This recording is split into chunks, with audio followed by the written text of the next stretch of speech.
Hello guys, welcome to the banking blogs of Rishika. जैसे कि अभी आप देख सकते हैं, अभी जो भी एग्ज़ाम पास में है उसमें से सबसे पहले अगर कुछ है तो वो है SBI PO का रिज़ल्ट आ चुका है, जिसकी इंटरव्यू की शेड्यूल डेट भी आई है अभी। आई थिंक अभी लास्ट जनवरी में है शायद, समथिंग कुछ अभी मैंने डेट देखा है।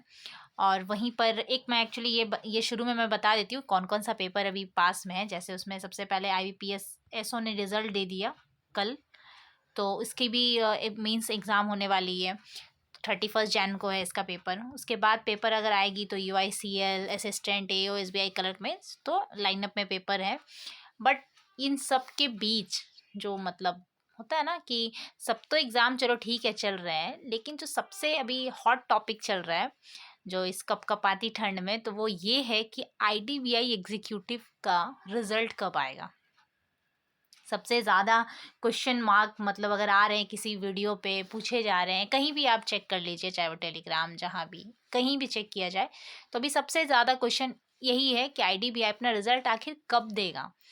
तो एक्चुअली क्या होता है ना कि हम यहाँ पे एक मीम्स, एक बहुत पॉपुलर मीम्स है, GIF भी बनती है उनकी, जो मिस्टर बीन है वो देखते हैं वॉच कि कब आएगी, इस तरीके से कुछ रहता है फील्ड वो टाइप का। तो वो वाला पिक्चर मेरे माइंड में बन रही है। एक्चुअली क्या होता है ना कि कोई भी एक्सपेक्टेड रिजल्ट या एक्सपेक्टेड कट ऑफ जब भी निकलती है, या फिर रिजल्ट कब आएगी, ये जो एक्सपेक्टेशन जो होता है एक एस्पिरेंट का या फिर किसी भी मतलब लोगों का जो बताते हैं आपको, वो ऑब्वियस सी बात है जो प्रीवियस होते हैं ना उसी के बेसिस पे होती है। ठीक है, ऐसा नहीं है कि मतलब वो खुद से बोलते हैं या कुछ भी, वो प्रीवियस पे होती है। जो मैंने कहा था जैसे कि जब लास्ट टाइम 2 जुलाई को पेपर हुआ था तो 9 जुलाई को रिजल्ट आ गया था, जो कि बिल्कुल अनएक्सपेक्टेड था फॉर द एवरी स्टूडेंट जिन्होंने भी ये पेपर को लिखा था। मतलब वो खुद शॉक थे, क्या मतलब एक हफ्ते में कैसे IDBI रिजल्ट दे सकता है। मतलब 15 डेज में तो उनकी शुरू हो गई थी डॉक्यूमेंट वेरिफिकेशन भी, इतना ज़्यादा फास्ट था।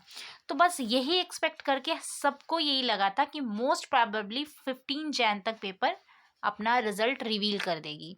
ये एकदम एक्सपेक्टेड था। इवन सब तो और 13-14 ही सोच रहे थे। बट जैसा कि डेट आज देख सकते हैं, आज 17 जनवरी है, बट स्टिल अभी तक रिजल्ट नहीं आया है। तो बहुत लोग ऐसे परेशान भी हो रहे हैं। कुछ लोग तो मतलब ऐसे बोल रहे हैं कि ठीक है, काम करते हैं, HR को कॉल करते हैं, मेल करते हैं उनको, मतलब कुछ पता चले, कुछ बहुत सलीके की चीज़ें अपने अपने जिनको जितनी नॉलेज है वो बोल रहे हैं। तो मुझे भी बहुत सारे कमेंट आए। इवन जो भी वीडियोस, मैं भी कुछ दिन से वीडियो नहीं ला रही थी, तो जो भी वीडियो में पूछा जा रहा है कि आखिर IDBI रिजल्ट कब देगी, तो सबसे पहले तो आप ये चीज़ मतलब आपको भी पता है कि कोई भी इंसान अगर एस्पिरेंट है या कोई भी है, तो वो आपको ये नहीं बताएगी कि कब देगी रिजल्ट। जाहिर सी बात है, एक्सपेक्टेशन ही रहती है कि इतने में आएगी। बट ठीक है, थोड़ा लेट हो रहा है, अब क्या वजह है वो बैंक वाले ही जाने। जाहिर सी बात है, हमने जब 2 जुलाई को पेपर दिया था तो हम कभी नहीं चाहते थे कि रिजल्ट जल्दी आए। सब लोग सोच रहे थे कि RRB का पेपर हो जाए, IBPS हम दे दें, रिजल्ट बाद में आए। लेकिन IDBI वाले भी कम तेज नहीं है। उन्होंने सोचा कि लोग RRB में लग जाएंगे तो शायद हमें ज्वाइन ना करें, तो उन्होंने फटाफट फटाफट RRB, सोचिए RRB PO का आई थिंक एग्ज़ाम था, मेरे मेरे एक फ्रेंड ने ज्वाइन किया था वो, उसका RRB PO का मतलब उसने UP डाला था। तो वो बेचारा मतलब उस वो सोच रहा था ऐसे माइंड में कि ठीक है, क्योंकि उसका PO अच्छा नहीं गया था, PO का प्री, तो वो माइंड में सेट करके रखा था कि RRB क्लर्क मैं एकदम फोड़ दूंगा जाके वहाँ, मतलब मैं बहुत अच्छे से देने वाली हूँ RRB क्लर्क प्री को। तो उसने क्या किया था कि प्रिपरेशन उसकी ऑन थी, जैसे ही वो PO के बाद आई थी तो उसके प्रिपरेशन पीरियड ऑन थी, क्योंकि उसके और पता चला था कि उसका 19 या 18 को उसका अगस्त को प्री था। और इसी बीच सडनली IDBI एग्जीक्यूटिव ने उसको मेल किया कि आपका 16 से लेकर 19 अगस्त तक आपकी ट्रेनिंग होगी 3 दिन की कोलकाता में। बताएं, आप खुद सोच सकते हैं कि बंदा प्रिपरेशन कर रहा था एकदम, एक दिन में 2-2 3-3 मॉक दे रहे थे, तो वो सडनली एक्चुअली वो माइंड में सेट था कि उसको पेपर देना है जाकर, और सडनली उसकी ट्रेनिंग की डेट आ गई। तो क्या हुआ, उसका पेपर छूट गया, वो नहीं गई थी पेपर देने के लिए। अभी आप सोच रहे हो ना, कभी आप मेल बना रहे हो दोस्त को, कभी फीमेल बना, एक्चुअली वो लड़की ही है, ठीक है। तो वो मतलब एकदम बहुत उदास हो गई थी, बहुत ज़्यादा, कि मैं मतलब एक तो मेरा पीओ अच्छा नहीं गया, ऊपर से कलर का मैं प्री सोच रही थी देने, वो भी मैं नहीं दे पाऊंगी, सोचिए। और सिर्फ इसके साथ ऐसा नहीं हुआ, बहुत सारे स्टूडेंट का, किसी का मेंस छूट गया कलर का, किसी का मतलब आई थिंक आईपीएस कलर छूट गया प्री, बहुत लोगों का एग्ज़ाम छूटा था, बहुत लोगों का। बहुत किस्मत वाले ऐसे स्टूडेंट थे जो ज्वाइन भी कर लिए और पेपर भी सारा एग्जाम दे दिए। इवन इस लड़की ने तो कोई पेपर ही नहीं दिया, जैसे ही आईडीबीआई ज्वाइन की सारा पेपर इसका छूट गया, क्योंकि वो तो जब सबसे पहली बार ट्रेनिंग में तो लीव देते नहीं है, और प्लस उस जब प्री नहीं दिया तो मेंस भी नहीं दे पाएगी, जाहिर सी बात है, ऑब्वियस है। तो ये सिलसिला था। तो हमने भी सोचा था कि इस बार भी वही होगा, 15 तक ये लोग रिजल्ट दे देंगे और मोस्ट प्रोबेबली जनवरी लास्ट तक तो डीवी भी करा देंगे। बट नहीं हुआ, तो ठीक है, अब इतना पैनिक होने की ज़रूरत नहीं है।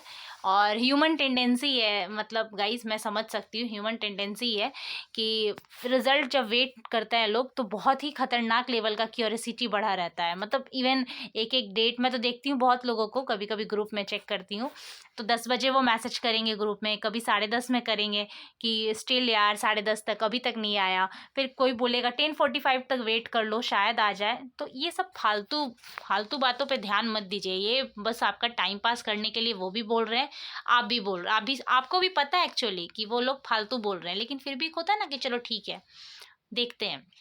अभी बहुत सारे चैनल में ऐसे मैंने देखा है कि अपलोड कर दिए कि परसों रिजल्ट आ रहा है, कल रिजल्ट आ रहा है, जबकि ऐसा बिल्कुल नहीं है। आपको आपको किसने बताया कि कल रिजल्ट आ रही है? तो ये सब चीज़ों के चक्कर में आप वीडियोस देख रहे हैं लोगों के कि कब रिजल्ट आएगा, और वो किसी को नहीं पता है। आपको क्या लगता है कि आप एचआर को कॉल करेंगे या फिर आप मेल करेंगे तो आपको बता देंगे कि आपका रिजल्ट क्या रहा या फिर कब आएगा?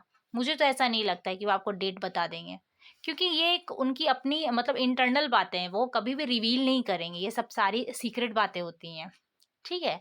तो इस बीच अगर कुछ हो सकता है तो वो है इंतज़ार, और ज़्यादा नहीं। आई थिंक इस वीक तक हमें वेट करना चाहिए। वेट करना चाहिए क्या, करेंगे ही, ज़ाहिर सी बात है, हमारे हाथ में कुछ ऐसा है भी नहीं। तो इस वीक तक वेट कर लीजिए, मुझे लगता है कि मोस्ट प्रॉब्ली चांस है इस वीक तक आने का, क्योंकि अगर इस वीक तक नहीं आया तो फिर मुझे लगता है कि पता नहीं वो कब देंगे, क्योंकि बहुत लोग तो ऐसे हैं कि क्वेरी मतलब कमेंट करके वो रखे हैं कि उनकी 8 नवंबर को डीवी हो गई है और अभी तक ज्वाइनिंग नहीं हुई। तो ये भी बहुत बड़ी बात है यार कि 8 नवंबर तक जब डीवी कर हो चुकी है उनकी, तो फिर ज्वाइनिंग में क्यों प्रॉब्लम आ रही है? आई डोंट नो क्या है, आखिर कैसा है, क्योंकि अगर मतलब अगर डीवी आपकी हो गई इसका मतलब है कि आपका सिलेक्शन हो चुका है, फिर प्रॉब्लम क्या है? तो वो चीज़ भी समझ में नहीं आ रहा है कि वो बहुत लोग कर रहे हैं कि उनका उनका ही वेट हो रहा है, उनको जैसे ही ज्वाइन कराएंगे तब आपका होगा। खैर ये सब बातें वो हैं कि 4 लोग 4 तरीके की बातें, है ना, ये सब चीज़ें। हमारा काम यही है कि हमें वेट करना चाहिए, और कहीं कोई ज़रूरत नहीं है आप ग्रुप में मतलब ऐसे कल आएगी परसों आएगी इसकी बातों पे ध्यान देना, फिर अपनी क्यूरियोसिटी को बढ़ाना और एक्सपेक्टेशन को डिसअपॉइंटमेंट में बदल देना। ये सब से कोई फ़र्क नहीं पड़ने वाला है। तो ये चीज़ मैंने रिज़ल्ट के बारे में मैंने आपको पहले बता दिया। हालाँकि ये शुरू में मुझे मैंने ये इसलिए बता दिया क्योंकि मुझे पता है लोग कमेंट करेंगे कि आखिर कब रिज़ल्ट आएगी एंड ऑल। और इस वीडियो को बनाने के पीछे एक और मेरा सबसे बड़ा ये था पॉइंट बताना कि अभी जैसे कि देख सकते हैं कि 1 जनवरी को रिज़ल्ट आया था, आरआरबी पीओ, आरआरबी क्लर्क का था। तो बहुत लोगों का सिलेक्शन इसमें हुआ है, जिन्होंने आईडीबीआई एग्जीक्यूटिव को ऑलरेडी जॉइन करके रखा था, ठीक है? तो उन लोग का एक क्वेश्चन है कि मुझे ना मतलब रेज़िग्नेशन देना है, ठीक है? तो इसका प्रोसेस क्या है? तो सबसे पहली बात ये तो उन लोग को पता होगा कि इस पे एक नोटिस पीरियड होता है। इसमें क्या होता है कि आपको ना कोई बॉन्ड वॉन्ड की ज़रूरत नहीं है कि आपको 2 लाख देना है, 1.5 लाख देना है एंड ऑल, ये सारा स्टफ़ नहीं है इसमें। इसमें सिंपल सी बात है, एकदम शॉर्ट एंड समरी में मतलब आपको बता रही हूँ, एकदम शॉर्ट एंड समरी और बिल्कुल मतलब एकदम जेन्युइन, ये नहीं कि इधर-उधर फालतू नहीं, बिल्कुल नहीं। मैंने देखा है वो मतलब मेरे खुद मतलब जो जिस फ्रेंड के बारे में बताया तो उसने खुद रिज़ाइन किया था वहाँ। तो उसने उसको मैंने देखा है कि किस तरीके से उसका प्रोसेस चला था। बहुत पंगे थोड़े पंगे होते हैं, ज़ाहिर-सी बात है। स्पेशली पंगे तब होंगे जब वो आपको 1 मंथ का, जैसे सपोज़ कीजिए आज मतलब कितना आज 17 जनवरी है ना? तो मैं सिर्फ़ आपके लिए बता रही हूँ क्योंकि एक ने पूछा था कि मेरा सिलेक्शन हो गया आरआरबी पीओ में, बट मुझे रेज़िग्नेशन मैंने नोटिस पीरियड भी डाल दिया। मुझे समझ नहीं आ रहा है, अगर मुझे अभी के अभी चाहिए तो प्लीज़ थोड़ा ध्यान से सुन लीजिएगा ये आप, मतलब आई होप कि आपका सारा क्वेरी क्लियर हो जाए। तो 17 जैन को आपने सपोज कीजिए रेजिग्नेशन के लिए डाला, तो जाहिर सी बात है 1 मंथ नोटिस पीरियड है, तो 17 फरवरी को आपका कंप्लीट हो जाएगा। ठीक है, इतना क्लियर है।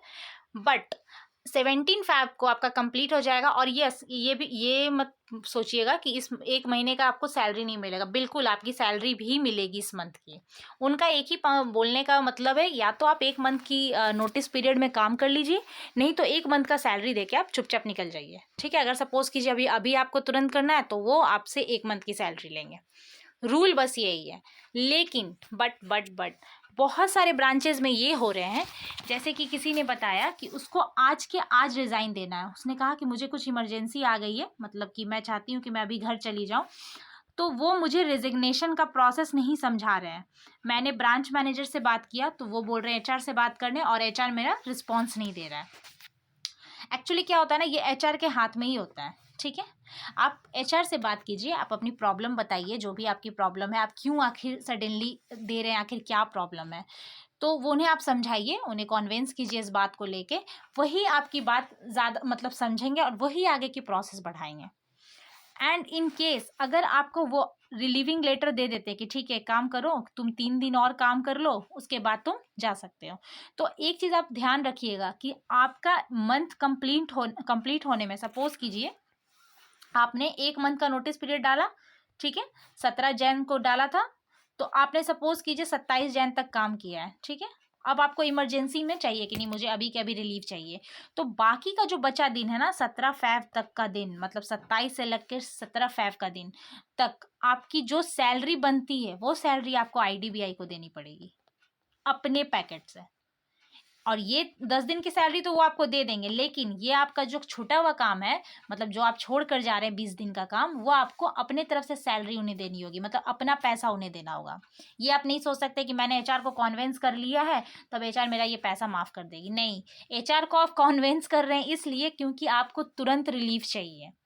हालांकि उनके इतना कॉन्वेंस करने की ज़रूरत नहीं पड़नी चाहिए, क्योंकि पता नहीं क्यों, बट जब उन्होंने क्लियर लिखा या तो आप 1 मंथ की सैलरी दो, या तो फिर नोटिस पीरियड को सर्व करके जाओ, फिर पता नहीं क्यों ऐसे प्रॉब्लम आते, नहीं पता। लेकिन ये चीज़ आप दिमाग में रखिएगा कि ये नहीं कि आप सोच रहे हो कि एचआर अगर कॉन्वेंस हो गया है तो मुझे पैसा नहीं देना पड़ेगा, बिल्कुल नहीं। उस लड़की ने, मेरी जो फ्रेंड है, उससे भी यही हुआ था। उस 6 दिन ही काम कर पाई थी अपने नोटिस पीरियड का, 6 दिन या 7 दिन समथिंग किया था उसने काम, और सडनली उसकी तबीयत ख़राब हो गई थी। ठीक है, she was not comfortable in that place, तो उसको सडनली मतलब इमीडिएट उसको देना पड़ा था। तो उसने बाकी का वो, लेकिन वो उसका बहुत पंगे ये हो रहे थे कि वो मतलब वहाँ से बात नहीं कर पा रही थी, तो वो क्या की थी, जो हेड ऑफिस होता है आईडीबीआई का, उनके पास गई थी और एचआर से बात किया था उसने डायरेक्ट अपने पेरेंट्स को ले जाकर कि हाँ ऐसा ऐसा प्रॉब्लम है, मैं वहाँ सर्वाइव नहीं कर पा रही हूँ। तो क्योंकि फ़ोन पे वो लोग मतलब नहीं उतने अच्छे से कुछ खास रिस्पॉन्स देते हैं, अगर दिए तो बहुत well and good, but in case अगर नहीं है, क्योंकि उनके पास भी बहुत सारे काम होते हैं, तो आप एक बार मिल लीजिए उनसे और उनको कॉन्वेंस कीजिए कि मुझे अभी के अभी रिलीविंग लेटर चाहिए, मतलब अभी का अभी मुझे रेजिग्नेशन देना है, कुछ XYZ जो भी आपकी प्रॉब्लम आ रही है, तो वो आपको अपने हिसाब से बताएंगे कि आप पर क्या 3 दिन और काम करना होगा, 4 दिन, वो अपने हिसाब से आपको बताएंगे। तो इसके साथ वही हुआ था, 6-7 दिन इसने काम किया था, और जो रेस्ट डेज बच गए थे, मतलब बाकी का जो दिन बच गया था, तो उसमें इसको अपने से पैसा देना पड़ा था, शायद पता नहीं 16-17 हज़ार उसको देना पड़ा था। और जो 4 दिन काम की, वो जैसे बैंक की सैलरी आती है वैसे उसके पास आ गई थी। ठीक है, इतना आई थिंक आपको समझ में आ गया होगा कि मतलब मैं पूरी कोशिश करती हूँ कि मैं वीडियो में आपको पूरा समझा दूँ रेजिग्नेशन प्रोसेस शॉर्टकट में, जो भी मेन पॉइंट है, ताकि मतलब आपको 4 वीडियो देखना ना पड़े। बहुत इरिटेटिंग होता है एक ही चीज़ के लिए अगर 3-4 बार देखना पड़े, तो इतना मैं समझती हूँ, अपने फैमिली को ठीक है, तो आप ये चीज़ ध्यान रखिएगा कि अगर सपोज़ रेजिग्नेशन देना है तो जो भी आपका है वो एचआर से बात कीजिए, बीएम से बात, मतलब बीएम मुझे नहीं लगता है कि उनके हाथ में, क्योंकि उसके ब्रांच में तो बीएम के हाथ में बिल्कुल नहीं था, उसने तो सीधे क्लियर कहा था कि आप एचआर से बात कर लो। ठीक है, तो आई थिंक ये क्लियर होगा रेजिग्नेशन प्रोसेस। और यस, एक बात और यहाँ कहना है कि सपोज आपका एक्सेप्ट हो गया, ठीक है, एचआर ने एक्सेप्ट कर लिया, ठीक है, आप 3-4 दिन काम कर लीजिए आप एटलीस्ट, ठीक है, तो उसके बाद मैं आपको दे, तो वहाँ पे आप आपको ये नहीं कि आप मतलब एकदम भिड़ जाना जाके उनसे, होता है ना कि चलो नहीं नहीं ऐसे कैसे कर सकती हैं जबकि ऐसे रूल है ये वो, इतना बोलने की ज़रूरत नहीं, एकदम काइंडली बोलिएगा, क्योंकि वो लोग भी काइंडली बोलते हैं, वो लोग भी मुझे नहीं लगता है कि मतलब बदतमीज़ी से बोलेंगे, जाहिर सी बात है। आप काइंडली ही बोलिएगा उनसे, पोलाइट वे में ही बोलिएगा कि हाँ ये प्रॉब्लम है, ठीक है ना, ज़्यादा लड़ने झगड़ने की ज़रूरत नहीं है, क्योंकि पता चला कि पंगे फिर आप पे ना हो गए। एक और पॉइंट बोलना है यहाँ पे, बहुत सारे लोगों के माइंड में रहता है कि हम एक काम करेंगे, रेजिग्नेशन नोटिस पीरियड डालेंगे ही नहीं, ठीक है, मैं ये बात बताती हूँ, बहुत के माइंड में चलता है ये बात, मैं नोटिस पीरियड डालूंगी ही नहीं, सीधे बैग पैक करूंगी और कल सुबह की ट्रेन पकड़ के निकल लूंगी यहाँ से, ये चीज़ भी रहता है माइंड में। उसको किसी ने ये एडवाइस भी किया था कि आप एक काम करो, नोटिस पीरियड डालने की ज़रूरत क्या है भाई, थोड़ी तूने कोई बॉन्ड साइन किया, एक काम करो बैग उठाओ वहाँ से निकल लो रातों रात, ठीक है, उन्हें पता भी नहीं चलेगा। बट ऐसा नहीं है यार, वो बैंक है वो, ठीक है, वो इतने साल से है, रिपोर्टेटेड बैंक है, तो आपको क्या लगता है उसका अगर रूल है कि 1 मंथ का नोटिस पीरियड करना है या फिर सैलरी देनी है, तो आपको क्या लगता है आप वहाँ से रातों रात निकल जाएंगे, आपकी एम्प्लॉय आईडी बन चुकी है, आप बहुत सारे वहाँ मतलब पेपर्स होते हैं जो आप मतलब बहुत सारी चीज़ें होती हैं, आपका डेस्कटॉप पे नाम आ चुका है कि आप यहाँ के ये एम्प्लॉय हो, एग्जीक्यूटिव हो, जो भी हो, तो आपको क्या लगता है बैंक आपको छोड़ देगी? बिल्कुल नहीं। उनके मतलब ज़ाहिर सी बात है उनके हाथ में बहुत कुछ होगा जो आपको बाद में इन फ्यूचर प्रॉब्लम कर सकती है। तो ये चीज़ ध्यान रखिएगा, ये सब आलतू फालतू चीज़ें माइंड में मत लाइएगा। आई होप आप समझ रहे हैं, है ना? तो चलिए मैं ज़्यादा वीडियो को लंबा नहीं करूँगी, आई होप आपके सारे मतलब क्लियर हो गए हों, और प्लीज़ अपना प्यार बनाए रखिएगा, इस प्लीज़ प्लीज़ अपने इस चैनल को सब्सक्राइब कीजिए, शेयर कीजिए, and thank you so much. ठंड में अपना ख्याल रखिए and take care. Bye bye, good night.